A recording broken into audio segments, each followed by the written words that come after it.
Welcome to this week's episode of Biz Success in 15, where top experts share hot tips and strategies that you can implement in as little as 15 minutes to build your dream business. And now here's your host, the Visibility Whiz, Cindy J. Hi, I'm Cindy J, the Visibility Whiz, and welcome to this episode of Biz Success in 15, where top experts share hot tips and strategies that you can implement in 15 minutes or less. Today our guest is Jeanna Gabellini. She is a master business coach who makes it effortless and exciting for conscious entrepreneurs to attract all of the clients they want without doing more, working more, or marketing more. Leveraging attraction-based principles, revolutionary mindset strategies, and over 20 years of business success, she has helped thousands of entrepreneurs consistently increase their profits, create more wealth, and have a lot more fun building a business that they love. Jeanna is the co-author of Life Lessons for Mastering the Law of Attraction, along with Eva Gregory, Mark Victor Hansen, Jack Canfield. Her newest books are 10-Minute Money Makers and Rock Your Profits. Welcome, Jeanna. Thank you for having me, Miss Cindy. It's my pleasure. So excited to chat with you today. First, I always like to ask all of our guests to describe a challenge that you had to overcome in order to obtain your level of success. Just one challenge? Just one. Well, actually, two popped in my head. One was earlier on, I felt like I had to work really hard. And I was trying, my background is not marketing. And when I became a coach, there was no online world. And so, but there were still people doing the same thing they do now with, online stuff, which is like, how many things can you do to be productive, to get your name out there and have, more clients come in? And I remember thinking, oh my gosh, I just can't keep up. And that feeling of always being behind, because I had peers who were like, it was like they were just taking off, and they're like, I'm making 7 figures. I'm making multi-7 figures. I'm like, clearly I'm doing something really wrong, because I'm not. I'm not even making 6 figures. And so for me, it wasn't until I really just stopped feeling like a crazy woman. And I said, really, the only things I'm going to focus on are the stuff that turns me on. I'm going to focus on being present in the moment and stop racing. This is not a race. There is no finish line, because the people who are making all that money that I'm watching, they're in a race and they're not stopping when they get there. It's like, there's no race. Right. Like, it's too stressful to play that way. And I remember the first year I did that was the first year that I made 6 figures. And I was like, oh my gosh, there's something to this. This really works. And it was fun. It was the most pleasurable year I'd had. And so I think you had more fun and just slowed down and stopped racing everybody else and stopped trying to do everything. And if I did do everything, it was from a place, I came from a different place after that. It was a want to, not a should, from a feeling of being behind. It was like, okay, that sounds fun. That's something I want to go do. And if I'm going to do it, let's do it well, rather than like trying to tackle 20 million things at the same time and not doing anything well. And then just that never works. No, it never works. But boy, you sure get caught in that trap easily. I know, because most of my clients do it too. Right. Yes. And I tell them don't do it. And they're like, oh, but I can't stop myself. I think the other thing it's hard in today's world, because so much is thrown at us, and that's why we feel overwhelmed, because we have 1,000 things we think we need to do now, rather than taking that deep breath and saying, what do I want to focus on right now? Yes, exactly. Go ahead. Oh, I was going to ask you next, what do you mean by conscious entrepreneur? I think that people that really, not that everybody doesn't care about what they're doing, but I'm feeling like the people that actually focus on making a positive impact. I think a lot of people just start their business as a way to make income, and their business is a big to-do list, and they don't really care about impact. Maybe they did in the beginning, but now they don't. And for me, conscious entrepreneurs are really aware of, hey, I want to make a positive impact. I want to be more aware of how I'm being on the day-to-day as an entrepreneur, rather than like being the person that's just not taking the time to get centered and understanding, well, what is my passion? What do I really want to do? So that's what I mean by conscious entrepreneur. So it's being conscious of what you're doing and being aware of what you're doing each moment rather than being in that race that you used to be on. Exactly. Okay. And I know that your signature product is attract 5-star clients. So, and you recommend all of your clients to only work with their own 5-star clients. So can you explain a little bit what a 5-star client is and why we should only work with them?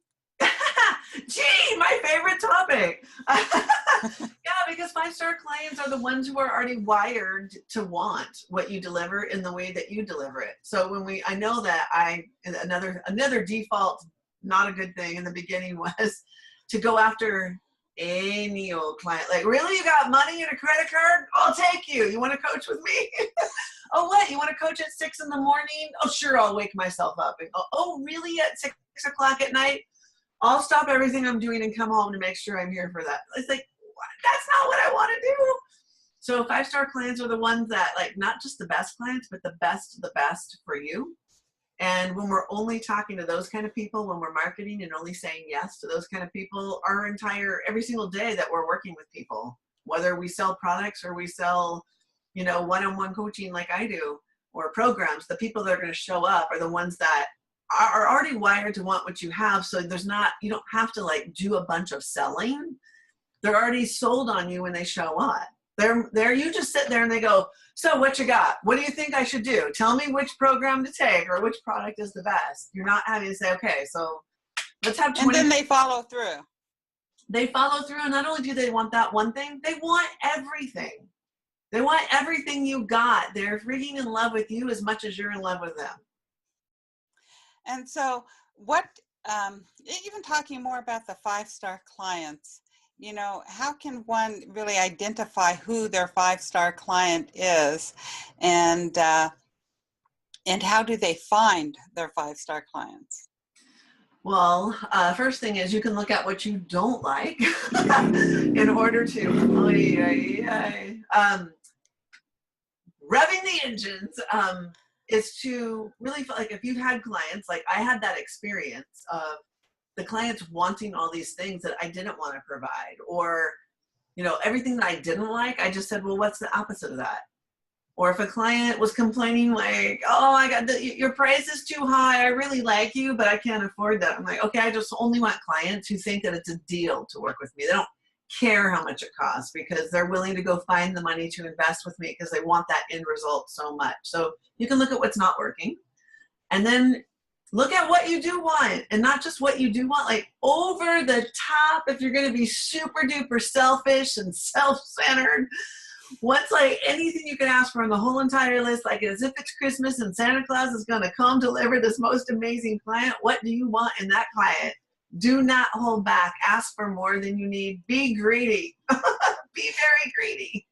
And I know, because I've gone through all of your programs, I know what a 5-star client is, but but I do know that a lot of people, they start thinking, oh, you ask them who their 5-star client is, and they're like, oh, it's a woman between 35 and 50 that is trying to start a business, or a woman between 35 and 50 that has teenage kids.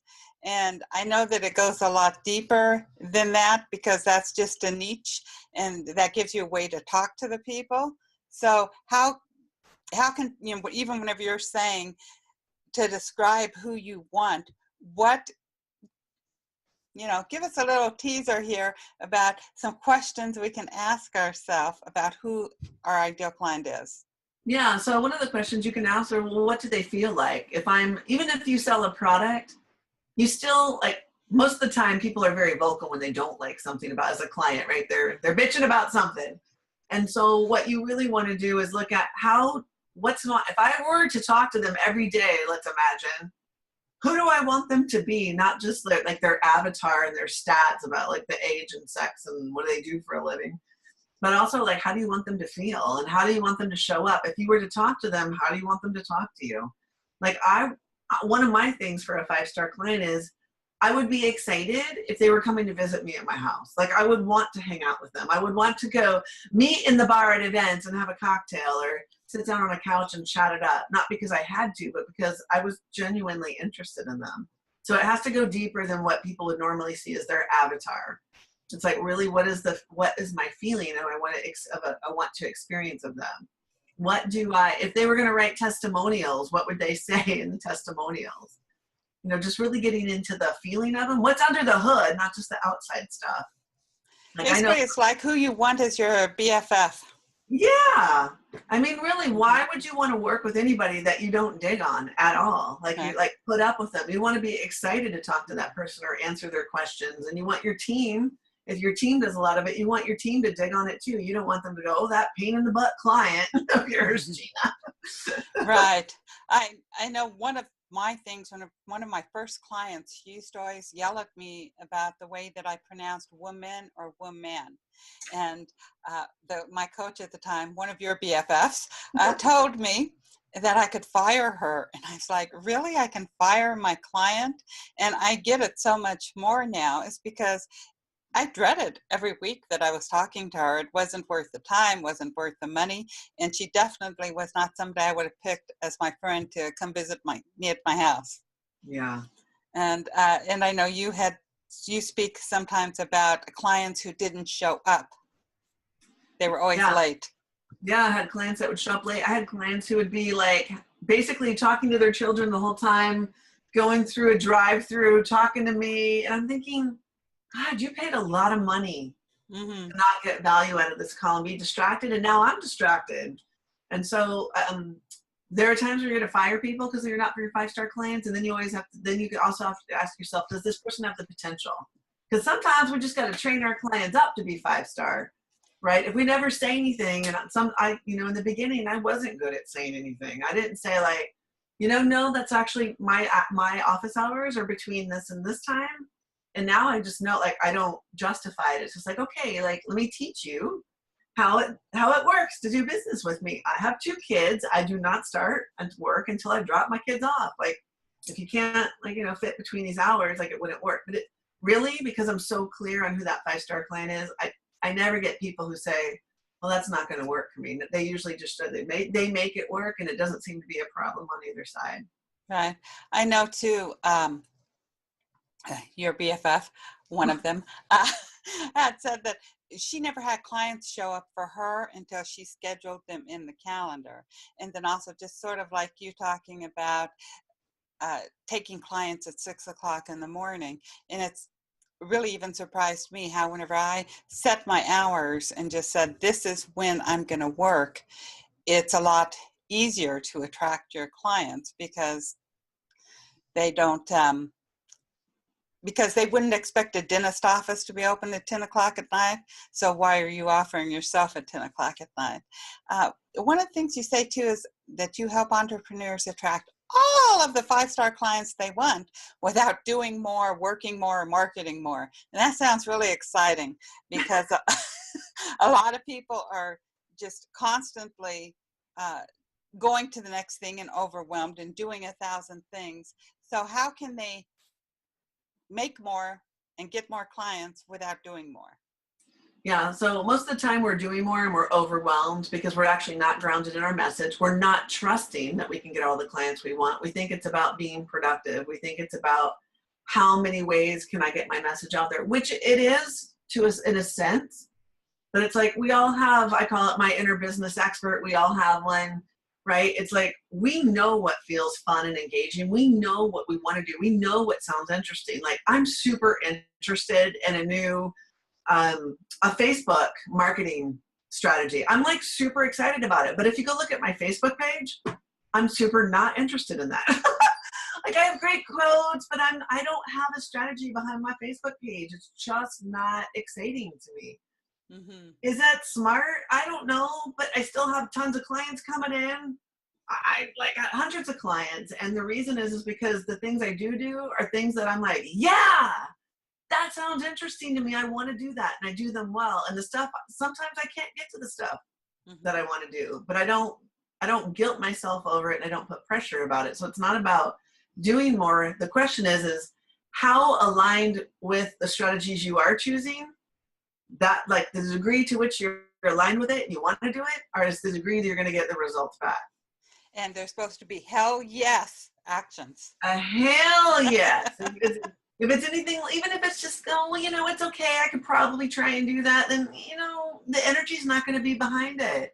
And if you're not excited about it, you're not going to get your best ideas. You're not going to follow through. You're just not going to be at your best. You're just going to try to get it done versus like, how can I over deliver on this? Because I'm so excited to get this message out there in this way. Mm-hmm. And you talked to your inner business expert. We all have one, and I know you're woo-woo. But how can, a simple tip for somebody to even tap in? So anything I do, I like it to be short and sweet, because I know if it's complicated, you all won't go do it. This happened to me last night. So I was trying to get clarity on something. I'm in a program that shows you how to make a card deck, like a product for your business. And I'm like, what's my card deck going to be about? Like, I don't do tarot cards.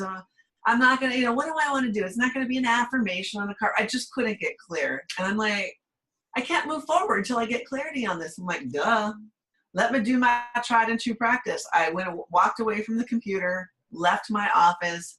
Everybody in my house was asleep. The kids were asleep. I walked out into the living room. I literally, not to say that this is how I always do it, I just felt guided to do this. I went and laid down like on the carpet, straight out, flat out on my back, in the dark. And I said, all right, inner business expert, tell me what this card deck should be about. What are my 5-star clients? What would they love to see from me? I got the name. I got everything about it in this like 5-minute stretch. I went and wrote it down in the group I was in, and even more clarity came. And I was like, well, I don't know why I didn't do that 2 weeks ago. I've been kind of thinking like, I kind of know what it's going to be about. I'm not sure. Mm-hmm. So literally your inner business expert lives inside of you. It's not this other entity. However, I think it's easier for people to imagine and to listen to the advice that you get from your inner business expert if you imagine that it is the separate entity as you. And it's kind of like, your business partner, your business BFF. It's right next to you at all times.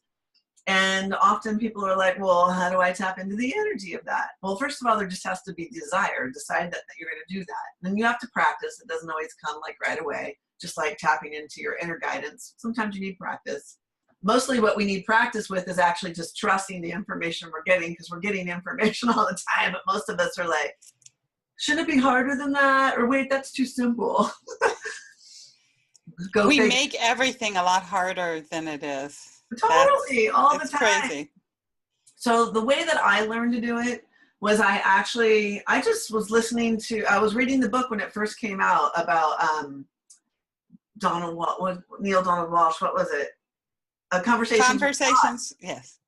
And I thought, well, if he can talk to God, surely I can too. And then I took that practice, which was I just used to journal to myself and ask the question as if God was answering, and I would just write myself a note back, and I'm like, well, damn, that's good advice. Seems kind of common sense, but if I didn't think that it was just me in my head saying it, then what would I do? If I trusted that, I would implement it. Let's see what happens. And it's always worked out when I trusted that. So I'm like, why am I not doing that in business more? So now I have a name for it. For people that find it difficult at first just to tune in, like laying down on the floor and tuning in like you did, do you find writing down the question and then just free writing the answer to be one of the best ways to start to tap into it? I think that's the easiest way, because writing is our greatest point of focus. Like there's less chatter. Like I don't know, I've tried to meditate, and quite frankly, I need guided visualization because my mind goes off in a million different ways. But when you're writing, you're just writing and you can't focus on anything else but the writing. So, I know even years ago, not that it had anything to do with business, but it was actually my first experience with, I think, my inner guidance was whenever I was trying to decide whether or not to leave my ex-husband. And I actually was writing a letter to my deceased mother, but actually I know it was getting my own inner guidance just because I was writing. It was easy to write to her. Mom, should I leave him? Should I not? If I leave him, this is going to happen. If I don't leave him, this is going to happen. And looking back, I know that I really was tapping into my inner guidance. Yes. So I think the thing is that the most important part of that strategy is you really have to trust the information. And sometimes it's going to seem like so simplistic that you'll think that must not be right. or it can mean that you're going to let go of a lot of things that you had already in place. And you're thinking, oh my gosh, but I just did all this work on this, or I thought I was going to go down this road, but now my inner guidance is telling me to go down this road. And it seems scary, but if you can just trust that on the other side of this, it's going to seem like, oh my gosh, I'm so glad I did this. Like you will never regret following guidance. Like not ever. It's like never wrong. The only times that we're in pain is when we didn't listen. And also I find that usually whenever I follow my inner guidance, sometimes it is really scary, but it always feels good. It never leaves a pit of despair in my stomach. Yeah. And sometimes it's going to hand you a lot of work to do. And you're going to be like, seriously? I need to, like, that's what you're telling me to do? Like, I remember thinking the first launch I did about, 5 years ago, I got like this clear guidance. You need to write a book as the thing you're going to give away for free. I'm like, write a book? I already wrote a book with Jack Canfield, and that's like a major undertaking. They're like, nope. You're going to write a book. And I'm like, oh my gosh, no way. It was once I gave myself permission to just start writing, that sucker was done so quick. And I remember finishing it I was at a snowed in at this bachelorette party. And it was like, what was revealed is, oh my gosh, I already have information I've already written that I can leverage. And it was so easy. And I was like, oh, so glad I listened. And I know that you have an awesome gift for our listeners. So can you tell us a little bit about it? Yes, it's called Map to Profits. And it's probably like, when you're used to go downloading people's free stuff, it's not the usual thing. Because once again, this was given to me by my inner business expert. And it's really a unique path to get to 6 figures and beyond. It's not by the usual, how many things can I slam together? How many to-dos can I put in place? And you'll see we created a fun infographic, but we have a breakdown on it with both writing and auditory. So no matter what your learning style is, I'm big on that. Like finding a way for you to digest the material that's easy, fast, and fun. So it's both inner and outer game strategy. And I think you guys will really like it because it's super easy to implement. Yes. So you definitely want to hop on over to bizsuccessin15.com, and all links mentioned on today's show will be found on the bizsuccessin15.com site, because I know we mentioned quite a lot of different things today. So also you can re-listen to Jeanna's brilliance and catch up on episodes from past experts. And Jeanna, do you have any parting words for our listeners? Don't be afraid to go off the beaten path in your industry. Don't be afraid to, when you're getting business advice or you're seeing all sorts of stuff off the internet, there's a buffet 1,000,000 miles long with lots of options. Know that you only have to pick a few that turn you on, and just trust that that's enough, and take the pieces that you like and discard the rest. Even with mentor, even when people are coaching with me, and Cindy knows this, I always say, listen to everything I say, but if it doesn't feel good, like, don't even listen to me. Even if I'm saying like, no, seriously, this is the best way to do it. Doesn't feel aligned. Don't listen to me. You have your own inner guidance that is your best business expert on the entire planet. Keep it simple. Listen, trust. It'll be all good. And it's a hell yes. It's a hell yes. All righty. And thank you very much for being my guest today, Jeanna. It's been my pleasure. And to our listeners, I hope you enjoyed today's show. Be sure to visit bizsuccessin15.com and download Jeanna's free gift, the map. It's going to be life-changing for you. Remember to have fun and just choose a couple things from that smorgasbord that Jeanna had mentioned. And big hugs. And be sure to tune in next week. Talk to you later. You've been listening to Biz Success in 15. For all links mentioned in today's show and to watch or listen to previous episodes, visit bizsuccessin15.com. Thanks so much for listening, and be sure to tune in next week for another amazing guest.